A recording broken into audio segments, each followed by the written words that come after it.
Hi everyone, I'm Fedora and I'm one of the mentors here at All In. Hi, my name is Chiara and I'm a mentor at All In. And today we'll be playing True and False Studying in Australia edition! Yay!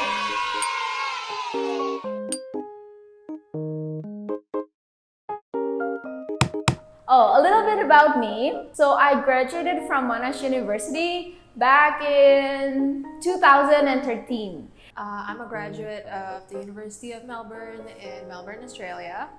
So I'll be sharing a few experiences while studying in Australia.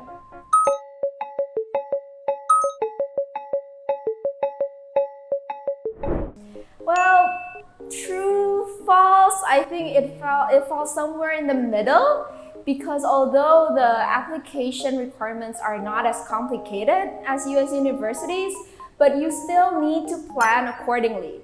So I think I remember back then, I'm very sure that although while I was applying to Monash University, I didn't have to write any essays at that moment, but I still need to make sure that my grades are good because they really pay attention to your grades because that's one of the factors or even the only factor that they're looking at. And also, you need to make sure that you plan your majors accordingly because you don't want to restart your entire program in the middle if you choose to switch majors in the middle. So you still need to plan accordingly. False. I think a lot of people have that misconception because the requirements for Australia are way less than other countries. They basically just need your transcript. They don't even ask for a TOEFL or IELTS if you're from an international school. Sorry, I can't speak. And they ask for a personal statement, but that's it. But I feel that with less requirements, it actually puts a lot more pressure on your grades. So I disagree. I don't think it's easier.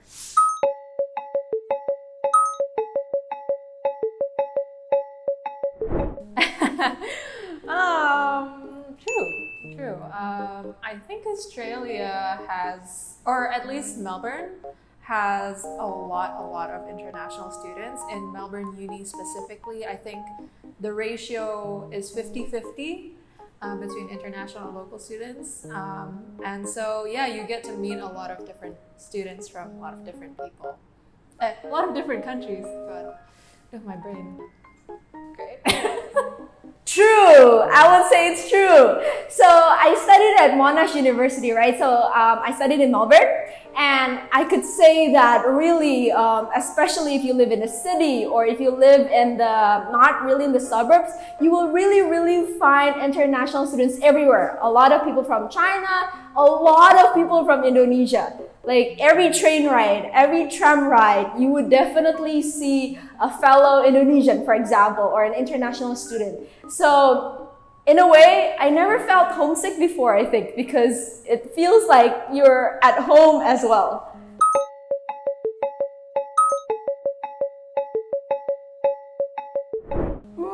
True in the sense if you really eat out every day. So back in my year, during 2011 to 2013, I believe that things weren't as expensive as it is now. So back then, I do remember that I would usually eat out on the weekends, but usually during the weekdays, I would actually buy groceries and cook myself, and as well, I would cook with my housemate. And that really helped you save a lot of money because I can remember that I think one chicken breast in the supermarket cost $5 and it's quite a big chicken breast. But then if you eat out, you need to at least spend $9 or $10 at the minimum back in 2013. I would say that's true, but that doesn't mean that it's more expensive than, countries like US or UK. Objectively, it is expensive in Australia, especially since COVID hit. Inflation has really hit the country really quite badly. So I think when I was there a few years ago, the living cost per month would be maybe around $2,000 per month, give or take, a few hundred. And then now it probably has risen a few hundred more.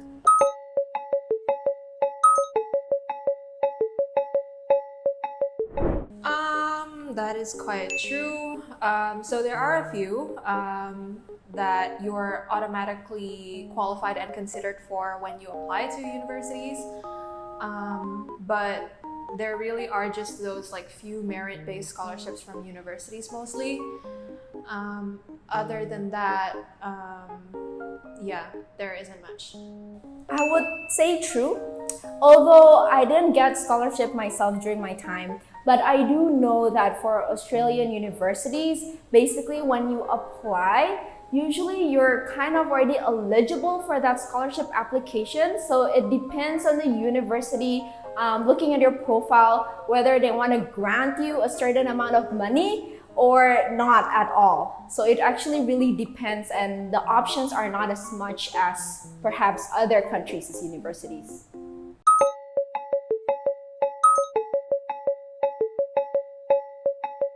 I would say it's true, but also false in this sense, because I know that Australia has this PR list, which means that you are eligible to apply for permanent residency if what you're taking is one of the listed. So I know that they have accounting, they have engineering, they have education as one of the courses that are in the list. So basically it means that if you're studying one of those majors that are listed in the list, you have a higher chance of applying for permanent residency, which also means you have a higher chance of getting a job in Australia. I don't know, this will depend on what major you did. Because Australia's visa requirements for working after university has a very specific list of jobs or careers that you can do to apply for those visas. So if your job or your major is included in that list, it'll be, it'll not be easy, but it'll be pretty like possible for you to get the visa.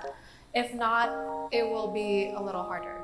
But after university, you do get the rights to apply to like a 2-year, 3-year graduate visa after graduating. So I guess you have that for you.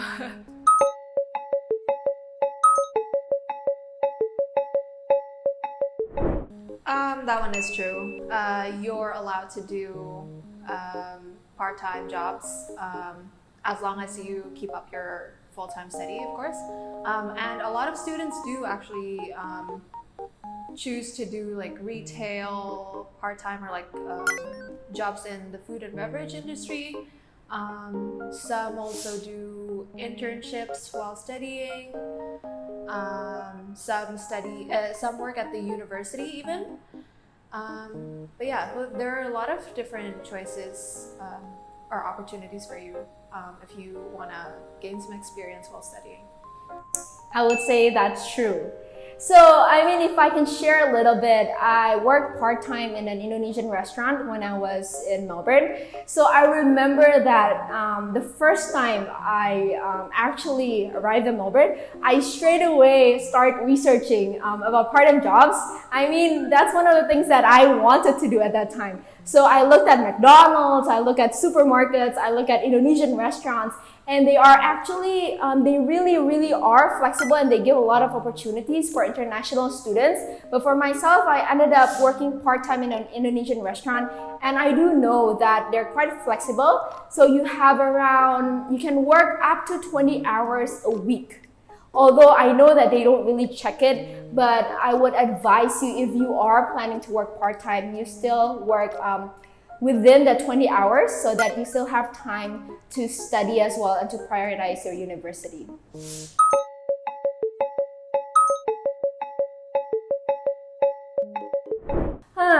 I would say, again, in the middle, true or false? In a sense, Australia, every university, I believe, have a lot of student clubs, have a lot of clubs that are very welcome for international students, and especially in Australia, there is PPIA, which means, yeah, that's the Indonesian club for all the Indonesians in Australia, where you can actually gather together, and they have a lot of events. And also, especially for every university, if you have that awareness or if you have that interest, for example, there are a lot of clubs that support the different interests. So as long as you're willing to explore these clubs, I'm very sure that you have a very big opportunity to actually make friends with a lot of people during your university year. I don't know what it seems like, but I would say that's true. Maybe it's because the Australian curriculum is quite flexible, right?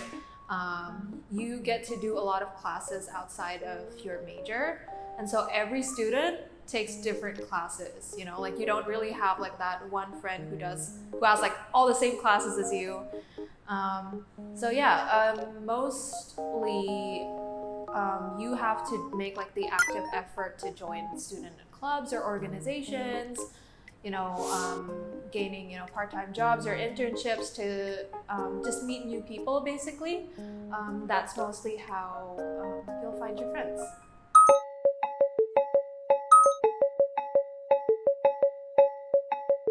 That's so broad, but yes, I guess so.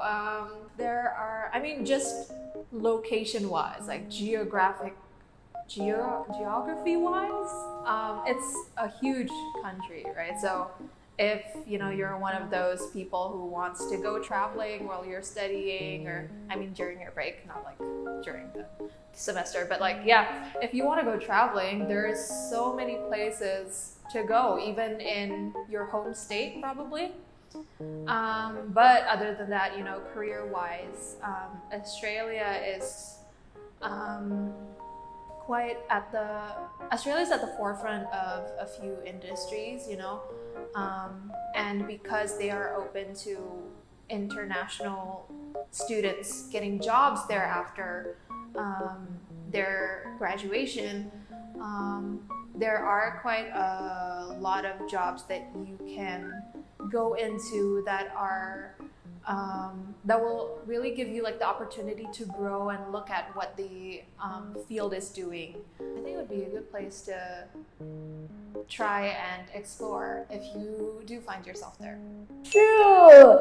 I believe that you can explore a lot of things in Australia. So basically, based on just my experience, I would still be smiling a lot when I'm talking about this, but the food are endless, and that's the city life, right? The city life, you have a lot of food to explore, especially if you're a food lover, but not just that. So basically in Australia and in Melbourne itself, there are a lot of road trips that you can take. They're just 2 hours, 1 hour away, and you can have those vineyards, you can have those nature scene places that you can just really go to, and beaches as well that are very accessible, so that you can explore more about Melbourne or other cities in Australia. So thank you for watching. I hope that some of my experiences would be useful for you. And if you have any plan to study in Australia, make sure that you plan early, and that's one of the things that we All In can help you with. Don't forget to like, share, and subscribe to this channel to find more videos like this. See you soon. Bye.